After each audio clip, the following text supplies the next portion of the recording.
저는 거짓 은사주의에 빠지지 말라라는 제목으로 말씀을 전하고자 하는데요.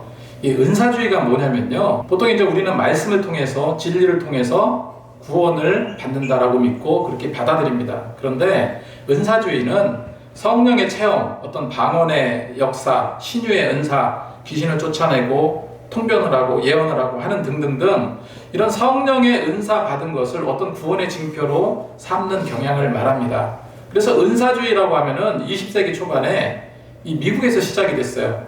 신비주의라고도 볼 수 있고 어쩌면 이제 종교 혼합주의와 이렇게 맥이 닿기도 합니다.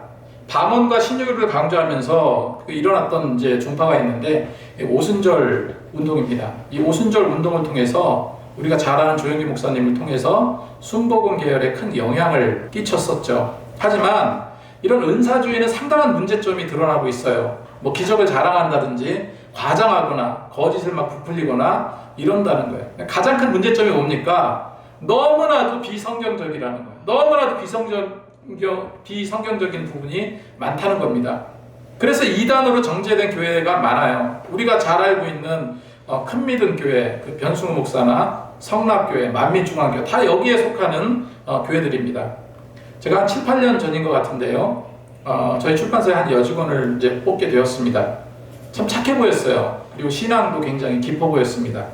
그런데 점점 갈수록 좀 이상한 거야. 기도하러 교회 간다. 뭐 기도하러 교회 가는 건 좋은 일이지만 너무나 빈번한 겁니다. 그래서 일찍 조퇴하고 무슨 집회도 가야 된다. 횟수가 너무나 빈번했어요. 나중에 자세히 물어보니까 이 데이비드 차라는 사람이 운영하는 감성교회 다닌다고 말하더라고요. 한 번은 자신이 이제 그러는 거예요. 자신은 선교회에 헌금도 많이 해야 되고 11조도 좀 내고 감사헌금 내고 뭐 교통비 왔다 갔다 쓰고 하다 보니까 남는 게 없대요. 그래서 급여를 조금 더 올려줄 수 있겠냐 이렇게 말을 하더라고요. 이제 들어온 지 채 한 달도 안 됐는데 그런 얘기를 하는 거예요.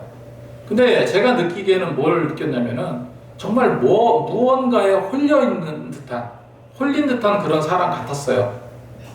저는 그건 어렵겠다 말했습니다. 그랬더니 그 자매는요 회사를 그만두게 되었어요. 그래서 그때 처음으로 이 감성교회가 뭔지 알게 되었고 이 데이비드 차라는 그 선교사를 알게 되었습니다. 그리고 유튜브 기사를 보니까 정말 가관이었어요.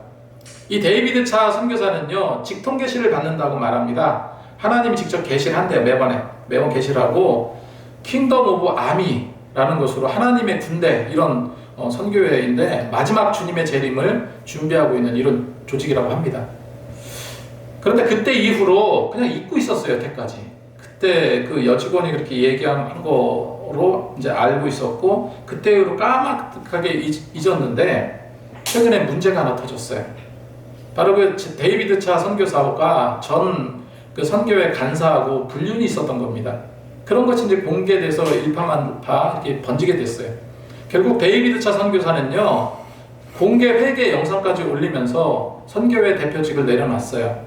참 안타까운 것이 뭡니까? 그 선교회를 위해서 진심 어린 그 선교와 복음화를 위해서 기도하고 했었던 그 많은 사람들 그리고 헌금을 해온 많은 분들 정말 마음에 큰 상처와 슬픔을 안겨준 사건이었습니다. 게다가 차 선교사는요 본인이 뭐라고 얘기를 했냐면 이제 말세가 얼마 안 남았다는 거예요. 어디 뭐 돈에 투자하지도 말고 어디 뭐 하지도 말고 그냥 주님의 그 믿음 지키는 데 힘써라 뭐 이런 식으로 이야기를 했는데 정작 본인은 어떻게 했습니까? 성도들의 헌금을 이용해서 하와이 별장 사는 데 쓰고요. 주식을 또 투자해가지고 그것도 한두 푼도 아니고 10억 이상 주식 투자로 유용한 것으로 드러났어요. 성도들이 귀하게 낸 헌금으로. 왜 그렇게 젊은 사람들이 홀리듯 몰려갔는가? 이 바로 직통계시와 같은 은사주의와 시한부 종말론이 한몫을 했던 겁니다. 그래서 은사가 뭡니까? 하나님의 귀한 선물이잖아요. 가장 귀한 달란트인데 이런 거짓 은사들로 현혹하고 이 빠져드는 이런 현상이 큰 사회적인 문제가 되는 예가 참 많다는 겁니다. 심각한 문제죠. 그런데요, 이런 문제가 이 시대에 있었던 것이 아니라 이미 예전부터 초대교회 때부터 있었다는 거예요. 바로 오늘 고린도 교회에서 있었던 것 같습니다. 그래서 바울은 은사가 무엇이고 은사에는 또 어떤 종류가 있고 하나님께서 주시는 은사는 어떻게 우리가 활용해야 될지를 설명하고 있는 것이 오늘 본문이에요. 그렇다면 오늘 말씀을 통해서 우리는 무엇을 알아야 될까요? 첫 번째로요, 우리는 하나님의 영의 이끌림을 받아야 될 줄로 믿습니다. 이 오늘 내용은 어떤 내용이냐면 고린도 교회 성도들이요, 궁금해하는 것들을 서면으로 질문을 다 썼어요. 그렇게 질문을 써가지고 바울에게 보냈습니다. 바울에게 보낸 내용이고, 바울은 그 편지를 읽고 질문에 답을 한 내용이에요. 1절 말씀에 이렇게 기록하고 있습니다. 형제들아, 신령한 것에 대하여 나는 너희가 알지 못하기를 원치 아니하노니. 신령한 것이 나옵니다. 이게 바로 은사라고 생각하시면 됩니다. 바울은 알기를 정말 원한다라고 말해요. 너희가 알지 못하기를 원하지 않는다. 부정의 부정은 뭡니까? 강한 긍정이죠. 그래서 부정의 부정은 강한 긍정. 그래서 이게 이제 일종의 바울적인 표현이에요. 여기서 신령한 것은 어떤 특별한 은사로 이렇게 보면 되고, 그래서 고린도 교회 성도들이 과거와 지금의 어떤 모습을 상기시키면서 첫 번째 뭐라고 그랬습니까? 하나님의 영에 의해 이끌림을 받아야 된다 말씀드렸죠. 그래서 고린도 교회 성도들이 이제 서면에 적어서 바울에게 보냈고, 그것을 질문에 답을 하는 그런 형식입니다.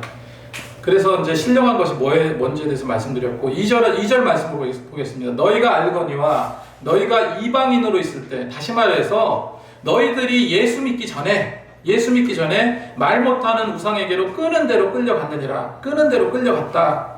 이 고린도 교회 성도들이 대부분 출신 성분들이 어떻습니까? 이방인 출신이에요. 이방인 출신. 그냥 본능대로 우상 종교에 끌려갔다. 그렇게 이제 말하고 있습니다. 예를 들면 이런 거죠. 좋은 물건 갖기 싫어하는 사람 없죠. 근데 내 어떤 주제가 있는데 본능대로 물건을 계속 사면 어떻게 됩니까? 그냥 파산당하는 거죠. 거짓 신세가 되는 겁니다. 이거 되게 맛있는데 맨날 먹기만 하면 어때요? 본능대로 먹다 보면은 이 꿀꿀이가 친구하자고 덤벼듭니다. 영적 세계도 마찬가지라는 거예요. 고린도 교회 성도들은요, 어떤 영적 끌림이나 귀신의 속임수에 그냥 끌려간 거예요.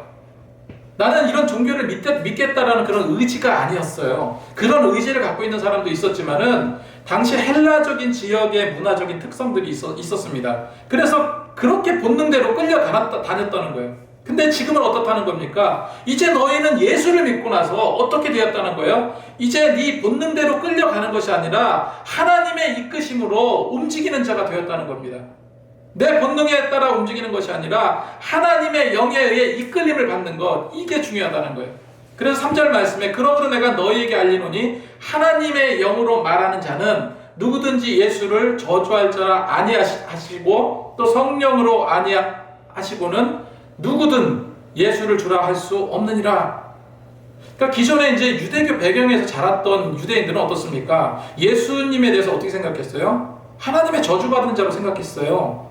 십자가에 매달아 죽은 거, 저거 하나님으로부터 저주받은 거다. 그렇게 생각했다는 거예요. 그렇게 똑같이 생각했던 유대인들이 이제 예수를 믿게 되었어. 그러다 보니까 예수를 저주받은 예수라고 이야기합니까? 아니죠. 이제는 나의 주님이라고 말합니다. 성령의 조명하심을 통해서 이제는 예수님은 나의 주님이다. 이렇게 고백하는 자들이 되었다 말하는 거예요. 여러분 지금 우리 예수 믿잖아요. 여러분 누구의 주인이십니까? 여러분 주인은 누굽니까? 예수님이십니까? 아니면 세상의 그 무엇입니까? 여러분 진짜 세상 가운데 여러분이 갖고 있는 여러 가지 세상에 관련된 그 중요한 주인들이 그것이 여러분 그 모든 것을 움직이게 합니까? 아니면은 정말로 예수 믿는다고 하면서 예수님이 나의 주님이라고 여러분 고백하고 사십니까? 그렇게 살아야 되지 않겠습니까? 여기서 주라고 이야기하는데 반드시 성령을 통해서 엔프로마티 하기오라는 말인데 성령의 인도하심으로 우리는 예수를 주라고 시인할 수 있습니다. 성령의 조명하심이 없으면 안 되는 거예요. 그래서 다른 예수, 다른 영, 그리고 다른 복음은 있을 수 없다. 절대 이런 거 미혹되지 말아야 됩니다. 두 번째로요, 은사는 교회에 유익되게 소비되어야 됩니다. 4절에서 7절까지 말씀을 보겠습니다. 은사는 여러 가지나 성령은 같고 직분은 여러 가지나 주는 같으며 또 사역은 여러 가지나 모든 것을 모든 사람 가운데 이루시는 하나님은 같으니 각 사람에게 성령을 나타내심은 유익하게 하려 하심이라.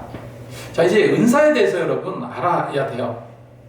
그래야지 우리가 거짓 영에 휩쓸리지 않습니다. 은사라는 말은 쉽게 말해서 하나님의 선물이잖아요. 카리스마톤이라는 단어인데요, 하나님께서 값없이 주시는 선물, 은혜의 선물입니다. 선물은 내가 주고 싶은 사람한테 주는 거예요. 그죠? 안 줄 수도 있는 거예요.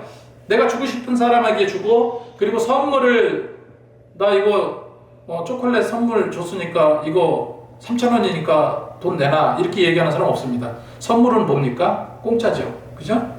내가 주고 싶은 사람한테 주고 공짜로 주는 거예요. 바울은 이 은사라는 단어를 어떤 특별한 사람에게 받을 수 있고 뭐 신기한 그런 어떤 능력이나 재능을 말하고 있지 않거든요. 오히려 모든 그리스도인들에게 하나님의 성령을 통해서 정말로 값없이 주신 하나님의 선물이라고 말하고 있는 거예요.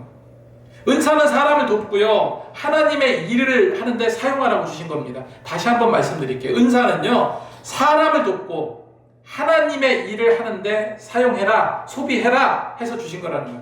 그래서 은사는 귀신을 쫓아내거나 병을 고친다든가 예언을 한다든가 이런 몇 가지가 아니라 오늘 뭐라고 말하고 있습니까, 바울이? 은사는 여러 가지나 그랬어요. 은사는 여러 가지나. 그러니까 우리가 알고 있는 것보다 훨씬 더 다양하다는 거예요. 은사에 대해서는 제가 여러 번 말씀드렸습니다. 한 번 더 말씀드립니다. 어두운 밤길을 여행하게 되었어요. 캄캄한 밤에, 칠흑 같은 밤에 조장이 나한테 손전등을 딱 준 거예요. 손전등을 주면서 불을 비추라고 손전등을 줬어요. 야, 너 이 손전등으로 어두우니까 좀 비춰. 그랬더니 많은 사람들이 그 빛을 보고, 비추는 걸 보고 어둠 속을 밝히면서 앞으로 나아가요. 여러분, 그렇게 너 손전등을 비춰 했다고 해서 그게 특권입니까? 아니죠. 그건 그냥 일을 맡긴 겁니다. 일종의 직무예요. 교회에서 내가 집사님과 몇 분과 매주 돌아가면서 청소를 한다고 생각해 보세요. 그때 빗자루로 쓸고 걸레로 닦고 그게 특권입니까? 청소할 특권을 주셨네. 감사할 일이지만 근데 그건 일이에요. 사역입니다. 그런데 중요한 것이 무엇이냐면요, 모두에게 유익을 주게 된다는 거예요. 손전등으로 밝히면 주변이 환해져서 모두가 어떻습니까? 편하게 걸어갈 수 있잖아요. 교회에서 청소하면 어때요? 청결한 가운데 예배드릴 수 있잖아요. 모든 사람들이. 그래서 여기서 손전등, 무슨 청소하기 위해서 빗자루, 청소기 이런 건 다 뭐예요? 은사의 다양성의 한 부분이라고 볼 수 있는 겁니다. 중요한 것은 뭐예요? 뭡니까? 은사에는 중요한 법칙 같은 게 있어요. 두 가지 법칙이 있습니다. 첫 번째가 뭐냐면 내가 남들보다 조금 더 잘하는 어떤 것이어야 돼요. 두 번째로 내가 그 일을 정말로 좋아해야 돼. 나는 뭐 드럼을 잘 쳐. 드럼을 치는데 재미가 별로 없어. 그래서 하기 싫어. 하기 싫은데 나는 교회에서 드럼을 쳐. 왜? 나보다 더 잘 치는 사람이 없으니까. 이런 경우도 있습니다. 교사가 없고 성가대가 없고 너 이거 해. 아무도 없으니까 너라도 해. 이거 아닙니다. 그냥 쉬는 게 옳아요. 없으니까 그냥 마지못해서 한다. 이거 은사가 아닙니다.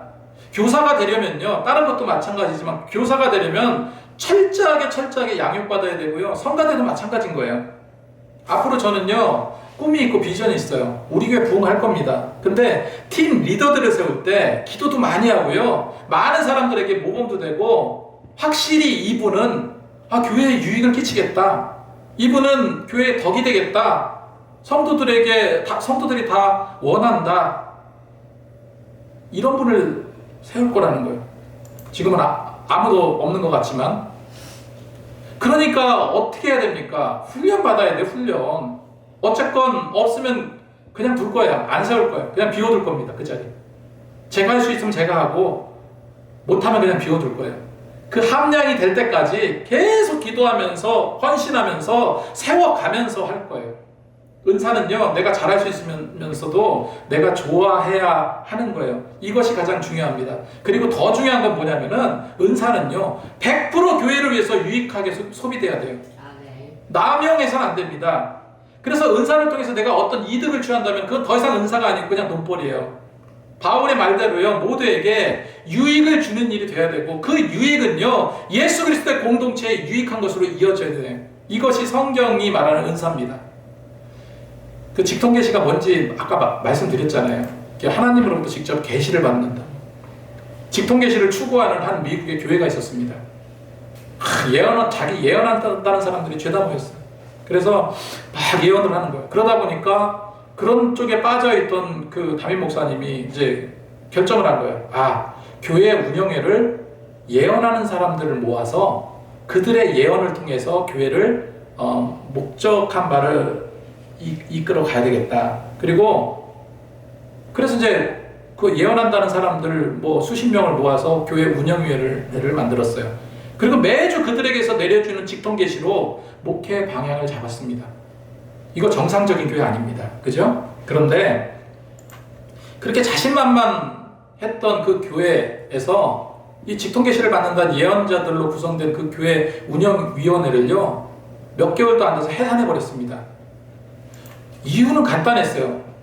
서로 다른 예언을 받는 거예요. 서로 다른 예언을. 서로 다른 예언을 받는 것까지 괜찮아. 근데 뭡니까? 내 말이 옳다, 내 말이 옳다. 서로 치고받고 다투고, 이게 교회의 유익이 안 되잖아요. 그렇게 은사주의에 빠져있던 그 신비주의 교회도 그 야심찬 교회를 계획을 버려버렸습니다. 그리고 우리나라에도 마찬가지로 무슨 직통 계시 받았던 사람들이요, 서로 싸워요. 서로. 유튜브 보면 장난 아니에요. 한 분은요, 뭐라고 이야기하면, 우리나라가 너무 타락해서, 우리나라가 너무 배교해서 하나님께서 곧 엄청나게 우리나라를 치실 겁니다, 이렇게 예언하는 분이 있어. 또 한 사람은 하나님께서 우리나라를 사랑하셔서 모든 것을 용서해 주시기로 하셨습니다, 그러면서 서로 자신의 예언이 맞다고 인터넷으로 옥신각신해요. 여러분, 이게 얼마나 창피한 일인지 아세요? 창피한 일입니다. 아까 말씀드렸던 캄선교회 데이비드 차는요, 수년 전에 어떤 책을 썼냐면 마지막 신호라는 책을 썼어요. 그리고 몇 가지 후속작을 썼는데, 전에 그 여직원 때문에 제가 그 책을 다 읽게 됐는데, 그분이 이렇게 이야기하는 거예요. 설교 중에 자신은 책을 쓸 거라고는 상상도 못했대. 그런데 하나님이 자꾸 쓰라고 그랬대. 하나님 자신이 없어요 그랬더니 하나님이 아니다, 써야 된다 그러면서 꿈으로 보여주셨대. 꿈을 딱 꿨는데 그 꿈 속에서 아, 이거는 꿈이다 라고 알았대요. 근데 꿈을 꿨는데 그 꿈에서 자기가 쓴 책이 교보문고에 베스트셀러로 꽂혀 있더라는 거예요. 그래서 얼른 가서 그걸 펼쳐서 읽었대요. 근데 이제 꿈이니까 아, 이거 좀 이따 깰 건데 막 그래서 얼른 책을 다 읽고 아, 목차례도 제대로 보자 그래서 목차를 다 외웠대요. 꿈속에서. 그렇게 하고 꿈이 깨니까 이제 목차 부분을 이제 바로 이제 쓰고 글을 썼대요. 그래서 21일 만에 글을 다 썼다고 합니다. 그 후에 예수님 보세요 하면서 그 책을 보여줬대요. 그랬더니 예수님께서 어휴 잘 썼다 그러면서 칭찬하셨대. 그런데 야, 이거는 너무 과하다, 이 내용 빼라, 이건 나중에 2탄 나오면 넣어라, 뭐 이렇게 얘기했대요. 그리고 사진도 몇 장 넣었는데 그것도 뺐어. 그리고 나중에 예수님께서 하시는 말씀이 야, 이젠 됐다 하면서 그 옆에다 사인까지 해주셨대요. 여러분, 제가 그 책을 읽고요, 그렇게 예수님께서 인정했다는 사인해준 책을 제가 읽었습니다. 다 읽고 나서 어떤 느낌이었냐면요, 화가 났어요. 화가. 예전에 시한부 종말론자들이 주장했던 내용 그대로 카피해다 썼어요. 그리고 그 중에는요 50페이지 이상은요 어떤 저작권자가 쓴 그 내용을요 토시 하나 안 틀리고 그대로 뺏긴 거로 밝혀졌어요. 그래서 나중에 어떻게 됐습니까? 데이비드 차는요 공개 사과까지 했어요. 공개 사과까지 했어요. 여러분, 이것이 예수님께서 인정한 책이라고요? 사인까지 한 책이라고요? 이렇게 거짓말로 사람들을 속입니다. 정말 예수님 얼굴에 먹칠하는 거예요. 절대 이런 거짓 은사주의에 속지 마시기 바랍니다. 세 번째로, 은사는 다양하지만 시대에 따라 나타나지 않는 은사도 있어요. 어떤 은사도 있다고요? 시대에 따라 나타나지 않는 은사. 8절 말씀에 이렇게 기록하고 있습니다. 어떤 사람에게는 성령으로 말미암아 지혜의 말씀을, 어떤 사람에게는 같은 성령을 따라 지식의 말씀을. 여기서 지혜와 지식의 말씀 있죠. 지혜하면은 소피아라고 합니다. 지식은 그노시스. 그래서 본문에서 지혜가 뭐냐, 어떤 이론적인 성질을 내포하고 있는 것을 지혜라고 합니다. 지식이 뭐냐, 실제적인 성질을 나타내는 거. 그래서 지혜는 당시에 하나님의 계획 속에 들어있는 어떤 비밀 같은 거를 설명하는 데 쓰이는 도구고요, 지식은 그대로 그냥 하나님을 아는 겁니다. 예수 그리스도의 얼굴에 있는 하나님의 영광을 아는 빛, 그리스도를 아는 지식을 여기서 그노시스라고 해요. 이거는 어떤 거냐면은 구원의 계획과 내용을 밝히 알려주는 도구예요. 그런 은사를 갖고 있는 사람이 있습니다. 9절 말씀에 또 이렇게 말하고 있죠. 다른 사람에게는 같은 성령으로 믿음을, 어떤 사람에게는 한 성령으로 병 고치는 은사를. 병 고치는 은사로 얼마나 많은 이단들이 생겼는지 몰라요. 그 야마톤이라는 단어인데 이거는 육체적, 정신적, 어떤 심적인 그 모든 치유를 말해요. 그래서 영혼까지 치유해주고 영혼의 마음의 상처까지도 쓰다듬어 줄 수 있는 것을 병 고치는 은사의 성경이 말하는 오늘 이 본문에서 말하는 그 범위입니다. 그리고 계속해서 은사에 대해 나오죠. 어떤 사람에게는 능력 행함을, 어떤 사람에게는 예언함을, 어떤 사람에게는 영들 분별함을, 어떤 사람에게는 각종 방언을 말함이니, 어떤 사람에게는 방언들 통역함을 주시나니, 이렇게 나옵니다. 한 가지 볼게, 능력의 행함의 은사. 예를 들어서요, 성경 그 사도행전에 보면 아나니아와 삽비라가 나오죠. 성령을 속였습니다. 그리고 그 두 부부가 죽게 될 것이라는 것을 베드로는 알았어요. 이게 바로 능력 행함의 은사라고 볼 수 있습니다. 사도행전 13장에 보면 바울이 누구예요? 그 회당장을 전도하잖아요. 회당장을 전도하는데 마술사 엘로마가 그렇게 방해했어요. 예수 믿으라고 복음 전하고 가서 방해하고 막 이렇게 했어요. 그랬더니 바울이 뭐라고 말합니까? 아주 또렷한 말로 엘로마에게 이렇게 말합니다. 내가 한시적으로 앞을 보지 못하게 될 것이다 라고 말해요. 여러분, 실제로 성경에 어떻게 나옵니까? 실제로 앞을 보지 못해요. 앞을 보지 못하게 되었습니다. 이것이 능력 행함의 한 은사라는 거예요. 그래서 칼빈은 이런 능력 행함의 기적은 하나님의 은혜를 우리에게 나타내신 한 방편이 된다라고 말하기도 했습니다. 자, 어떤 사람은 예언의 은사를 주셨다. 이 부분은 무척 조심스러운 일입니다. 예언의 은사. 그리고 반드시 여러분 기억해야 될 게 뭐냐면은 예언의 은사는요 2000년 전에 바울의 시대하고 지금 동시대적으로 그런 역사가 똑같이 일어난다고 생각한다면 절대 대단한 착각이라는 거 여러분 기억하시기 바랍니다. 예언은 헬라어로 프로페테이아라는 단어인데 하나님이 전해주시는 이 말을, 하나님이 전해주시는 계시를 다른 사람에게 전달해 줄 수 있는 은사를 말해요. 그래서 이 예언은 하나님께서 교회를 가르치기 위해서, 당시 교회를 가르치기 위해서 베푸는 그 여러 가지 은사 중에서 가장 중요한 은사 중에 하나가 바로 예언의 은사였습니다. 초대교회는 당연히 예언의 은사가 있었어요. 그리고 바울 개인을 위해서 예언했던 전도자까지도 있었잖아요. 대표적으로 아가보라는 예언자가 있었습니다. 실제로 성경에 보면은 이 아가보라는 예언자가 어떤 그 예언을 합니까? 사도행전 21장 11절 이하를 보면 우리에게 와서 바울의 띠를 가져다가 자기 수족을 메고 말하기를 성령이 말씀하시되 예루살렘에서 유대인들이 이같이 이 띠 임자를 결박하여 이방인 손에 넘겨주리라. 이게 무슨 말입니까? 이 아가보라는 그 사람은요 하나님의 예언을 받는 자인데 바울의 그 띠를 가지고 와서 이렇게 결박당하는 신용을 했다는 거예요. 자기를 묶는 신용을 하면서 바울 선생님 예루살렘으로 올라가지 마세요. 거기 가면은 체포당할 겁니다. 잡힐 겁니다. 일종의 행위예술이라고 봐야 될까요? 막 이게 실제로 막 그러면서 막 울면서 가지 말라고 막 한 거예요. 하나님께서 그런 걸 보여주셨다는 거예요. 근데 바울이 뭐라고 말합니까? 여러분이 어찌하여 울어 내 마음을 상하게 하느냐? 나는 주 예수 이름을 위하여 결박당할 뿐만 아니라 예루살렘에서 죽을 것도 각오하노라. 그러면서 24절에 그 귀한 말씀 있잖아요. 나의 달려갈 길과 주 예수께 받은 소명, 하나님의 은혜의 복음을 전하려면 마치려 하면 나의 생명을 조금도 귀한 것으로 여기지 아니하노라. 대단히 멋있지 않습니까?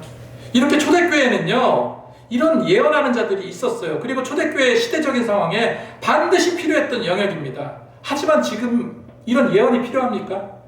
성경 66권의 계시가 다 완성됐어요. 성경이 예언입니다. 성경의 예언의 계시가 완성되었고 성경책 전체가 예언서인데 이 예언의 말씀인 성경이 있는데 더 이상의 무슨 예언이 필요할까요? 여러분, 이거는 제가 예언이 사라졌다는 게 아닙니다. 굳이 지금 이 시대에 앞일을 어떤 특정한 개인에게 하나님께서 알려줄 하등의 이유가 없다는 걸 말하는 거예요. 성경에 이미 다 예언되어 있잖아요. 주님 오시는 그 프로젝트까지 다 설계되어 있어, 성경에. 그런데 무슨 예언이 필요합니까? 그래서 지금 무슨 예언을 하고 미래를 보고 어쩌고 하는 것은요 99% 가짜이거나 거짓 영들이에요. 무당짓입니다. 수년 전에 여러분 잘 아실 거예요. 그것이 알고 싶다에서도 나왔는데 무슨 전도사가 북한이 곧 쳐들어온다고 예언을 받았대요. 하나님부터 예언을 받아서 야 이제 북한이 쳐들어와서 전쟁이 날 건데 여러분 한반도가 촉토가 될 겁니다. 그렇게 예언하니까 거기에 또 동조하는 사람들이 있잖아요. 어떡하냐 그랬더니 필리핀으로 떠나십시오. 그래서 예수 믿는 자들이 그 말을 믿고요, 그 전쟁을 피해서 필리핀으로 갔잖아요. 필리핀으로 굉장히 많이 갔습니다. 여러분, 그때가 한 7, 8년 전으로 제가 기억하거든요. 지금 전쟁 났습니까?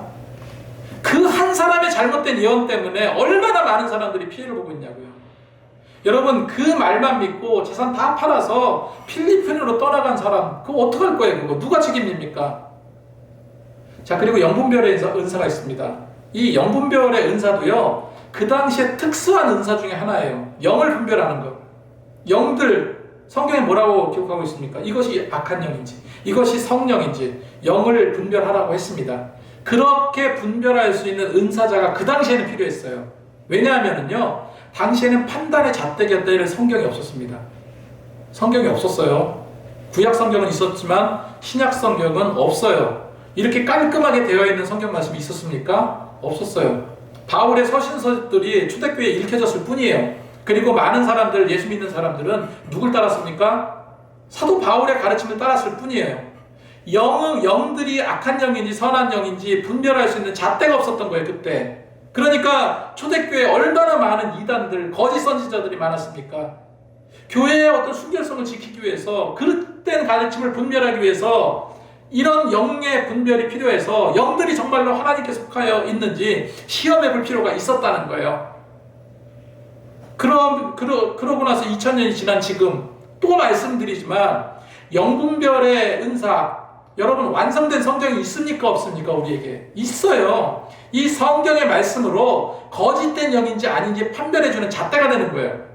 그래서 우리가 이단으로 정죄할 때 어떡합니까?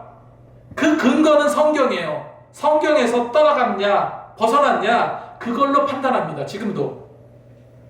근데 이런 걸 이상하게 사용해서 나는 무슨 영 분별할 줄 알아서 얼굴만 보면 그게 악한 영이 귀신이 몇 마리 있네, 뭐가 가짜네 아니네 하면서, 여러분, 이런 직업 있죠? 무당입니다. 무당은 실제로 봐요. 미래를, 조금 있다가 그런 미래를 예측할 수 있어요. 악의 영에 휩쓸려서. 여러분, 절대 현혹돼서는 안 돼요. 이런 이상한 짓은요, 신천지도 그랬고 하나님의 교회도 그랬습니다. 신비주의와 은사주의와 종말론, 솔깃한 소재를 가지고 그럴싸하게 사람들에게 접근해 오면 사람들은 정말 신령한가 보다 하고 다 빠져드는 거예요. 다음으로 방언 은사가 있습니다. 지금도 방언으로 기도하시는 성도님들 많이 계시죠? 사도행전 2장에 보면 오순절에 성령 강림 이후 놀라운 기적의 역사가 일어나요. 대표적인 것이 방언의 은사입니다. 그런데 사도행전에 나오는 방언의 은사는 외국어입니다. 외국어. 사도행전 2장 4절 말씀에 그들이 다 성령의 충만함을 받고 성령이 말하게 하심을 따라 다른 언어로 말하기 시작하니라. 그 당시가 많은 외국인들이 예루살렘으로 몰려왔습니다. 여기저기 외국인들이 하나님께 제사 드리러 왔어요. 그 사람들에게 복음을 전해야 되는데 어떻게 해요? 막 하나님의 복음을 전하는 거야.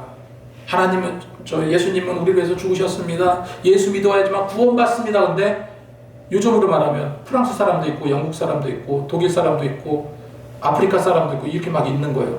그러면 내가 하는 말을 누가 알아들어요? 못 알아듣죠? 그때 특별하게 성령이 역사하셨어요. 그래서 나는 그 유대인의 아람어 같은 거로 이렇게 했겠죠? 이렇게 말을 했는데 그거를 각기 어떻게 들은 거야? 자기 나라 언어로 들은 겁니다. 이것이 사도행전 2장에 나오는 방언입니다. 그리고 고린도에서 나오는 방언은 이거와 좀 다르죠. 종교적인 어떤 흥분 상태에 이르렀을 때 다른 사람들이 이해할 수 없이 말하는 것을 방언이라고 해요. 우리가 지금 하고 있는 그 방언을 말합니다. 그래서 원래 방언하는 사람들은 방언 내용 잘 몰라요. 자신이 해도 모르고 남의 것도 듣지 못합니다. 통변의 은사라고 굉장히 이게 통변의 은사인데 제가 알아볼 수 있는 거 다 알아보고요. 여러분, 제가 고등학교 2학년 때 방언 은사 받았어요. 그러고 나서 한 30세가 넘어서 결혼하고 얼마 안 있다가 어느 순간 갑자기 기도하는데, 그 전까지는 방언에 이게 뭔지 몰랐어요. 내용이 뭔지 몰랐는데, 그런데 어느 순간 내가 한 그 방언의 내용을 내가 알게 됐어요. 알게 됐어요. 그래서 옆에 또 혹시 다른 사람 것도 제대로 파악할 수 있나 그래서 옆에 방언 은사하는 사람 옆에서 그냥 들었어요. 근데 모르겠더라고요. 제가 이게 통변의 은사인지 아닌지 권위 있는 교수님, 그 다음에 뭐 목사님들 여러 가지 다 말씀드렸지만 저는 통변의 은사가 아니라고 생각해요. 왜 그런지 압니까?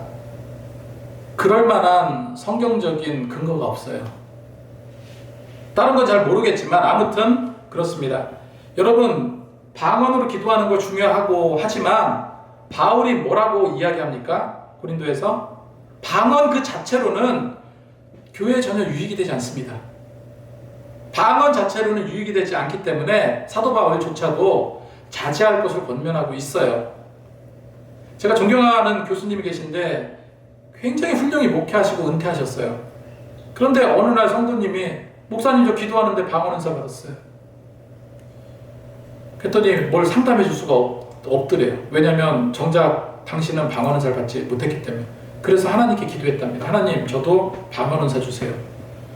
방언 은사가 뭔지 알아야지 제가 상담도 해주고 그럴 거 아닙니까?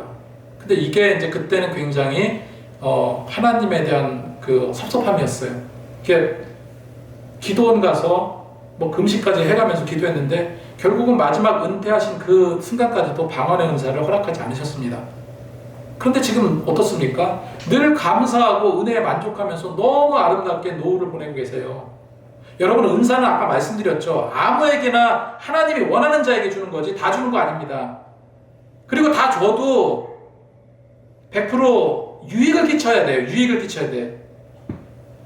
이 은사는 또 뭐라고 말합니까? 오직 성령께서 뜻에 따라 나눠주시는 것이지 다 주시는 것이 아니라 11절 말씀에 이 모든 일을 같은 한 성령이 행하사 그 뜻대로 각 사람에게 나누어 주시는 것이라. 그래서 우리는요 서로 은사들을 가지고 그 관점을 자기의 어떤 생각에 따라서 무슨 나는 은사 못 받아서 열등의식이 생기고 나는 이거를 받아서 우월감에 빠지고 이럴 필요가 없다는 거예요. 여러분 성경에 바울이 뭐라고 말합니까? 바울이 가장 중요한 은사, 사랑의 은사라고 말하잖아요. 봉사와 섬김의 은사라고 말하잖아요. 다른 거 다 빼고요. 이걸 위해서 여러분 기도하시기 바랍니다. 특히 우리 기쁨의 교회는 내가 할 일을 좀 찾았으면 좋겠어요. 지난번에 은혜 가운데 칼가리 전도를 마쳤잖아요. 그죠? 이번에 두 번째로 제가 이렇게 쓰는 이 챗GPT 세미나를 열게 됩니다. 이거는요 지역 주민과 접촉점을 갖기 위한 거예요. 전도는 항상 하지만 나가서 항상 전도합니다. 전도를 하지만 세미나를 통해서 계속해서 지역 주민들을 교회로 오게 만들 겁니다. 일회성 세미나가 아니에요. 이거 한 번 하고 끝나는 게 아니고 계속해서 반복적으로 이런 세미나 또 다른 세미나도 계속 할 겁니다. 그래서 세미나 하는 것은 제가 뭐 세미나 하는데 우리 교회 오세요 이런 거 절대 얘기 안 할 거예요. 그냥 세미나만 하고 교회에 좋은 이미지를 심어줄 겁니다. 그래서 지역을 섬기고 교회가 정말 좋은 영향력을 줄 수 있는 그런 교회로 만들겠다는 거예요. 여러분 저는요 당연한 거겠지만 목사가 되기 위해서 목회를 위해서 학부에서는 기독교 교육을 전공했습니다. 목회학 석사가 있고 성경학을 또 공부해서 성경학 석사까지 마쳤어요. 그런데 이제 코로나 기간 동안에 특별히 뭐 할 일도 없고 필요한 거 찾다가 숭실사이버대에 편입해가지고요 평생교육 상담 심리학을 마쳤어요. 그리고 얼마 전에 챗GPT 자격증을 따고 그 숭실대 사이버 총장 명의의 디지털 코칭 과정을 이수했습니다. 그 평생교육사 자격증은 2년 실습까지 다 마쳤고 한 과목이 지금 누락돼서 내년에 한 과목만 패스하면은 대한민국 교육부장의 명의의 자격증이 나와요. 여러분 이게 제가 개인적으로 필요하겠습니까? 생각해보세요. 제가 이런 자격증이 있어야 될 이유가 없어요. 저는 목회한 방향으로 생각을 하고 준비한 겁니다. 그냥 어설프게 세미나 하나 이게 준비한 게 아니고 이런 거를 계속해서 만들어가면서 지역 주민과 관계를 갖고 서로 유익을 끼치려고 노력한다는 거예요. 그래서 저는 오늘 이 가짜 은사에 주의하라 이런 제목을 통해서 저는 이 부분이 하나님께서 새롭게 주신 저의 은사라고 생각하고 있는 거예요. 여러분 정말 세상 가운데 현혹되지 마시고 헛된 은사주의에 빠지지 마시고요. 하나님께서 기쁨의 교회를 위해서 나를 위해서 무엇을 해야 할지, 어떤 은사로 하나님을 섬겨야 될지 정말로 기도하면서 정말로 그렇게 노력하면서 준비하셨으면 좋겠습니다. 그렇게 함께 준비하시고 노력하시는 저와 여러분이 되시기 바랍니다.